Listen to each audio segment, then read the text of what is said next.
2004 15 आगस्तआव धेमाजि जिल्लायाव गंसे फरायसालियाव आलफाफोरा बम होनानै गोबां फरायसुला फरायसुलिफोरखौ आरो फोरोंगिरिफोरखौ बुथारजोबदोंमोन। नाथाय गुवाहाटी हाइकर्टआ बेखौ दिनै दाय गैयै होननानै फोसावनानै होबाय आरो बिथांमोननि साननाय हनायखौ माबायदि होननानै उखिला बुंदों खोनासंनानै लाबानो जाबाय। केसটো आसलতে প্ৰেক্টিকেলি কেসটো একোৱেই নাছিল। একজন মানুহৰ কেছত ষ্টেটে ইনভেষ্টিগেশ্যন অফিচাৰে একো মেটেৰিয়েলছে কালেক্ট কৰা নাছিল, নাথিং। কিন্তু এনেই চাব গ'লে কোৰ্টৰ কেছটোৰ ওপৰত একোৱেই নাছিল, কোনো ইভিডেন্সেই নাছিল। বোমা ফটোতো হয়, কিন্তু এইকেইজন মানুহ যিকেইজন পুলিচে কৈছে যে এইকেইজন মানুহে বোম ব্লাষ্ট কৰিছে সেইটো প্ৰুফ নহয়।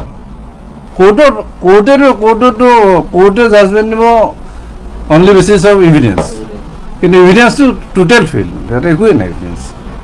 কোৰ্টত ধেমাজি কোৰ্টত 58জন আইটনেছ আছিল। 58জন আইটনেছৰ মেক্সিমামে কৈছিল যে কোনোবাই কৈছে আমি ধোঁৱা দেখিছিলোঁ, কোনোবাই কৈছে আমি ডেড বডি দেখিছিলোঁ, কোনোবাই কৈছে আমি চাইৰেনৰ শব্দ শুনিছিলোঁ। কোনেও এইটো কোৱা নাই যে এইকেইজন মানুহ বা কোন ইনভলভ আছে, কোনো নাম কোনো মেনশ্যন নাই।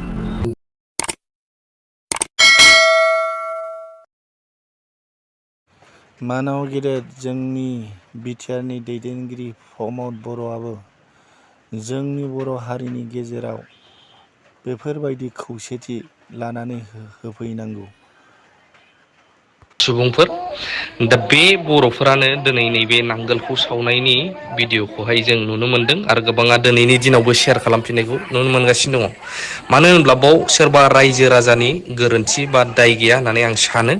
बे जोंनि लिडारफोरनि माखासे गुबुंले आइडिया होनायफोरनि जिखुनु पार्टिनियानो जा, दिनैनि दिनाव जों नांगोलजों सिगांनिफ्राय हालेवबोदों, दासिमबो बबेबा जायगायाव नांगोलजों हालेवनायखौ नुनो मोनो। बबेबा पलिटिकेल पार्टिया नांगोलनि सिम्बल लायोब्लानो जे नांगोलखौ जों सावनांगौ, बे जोंनि बेसेबां सैथोथिखौ देखायनाय जादों नोंथांमोना बुंनो हागोन। आरो आंनि बुंनाया गोरोन्थि जादोंब्ला नोंथांमोना बिनि सायाव कमेन्ट होनो हागोन।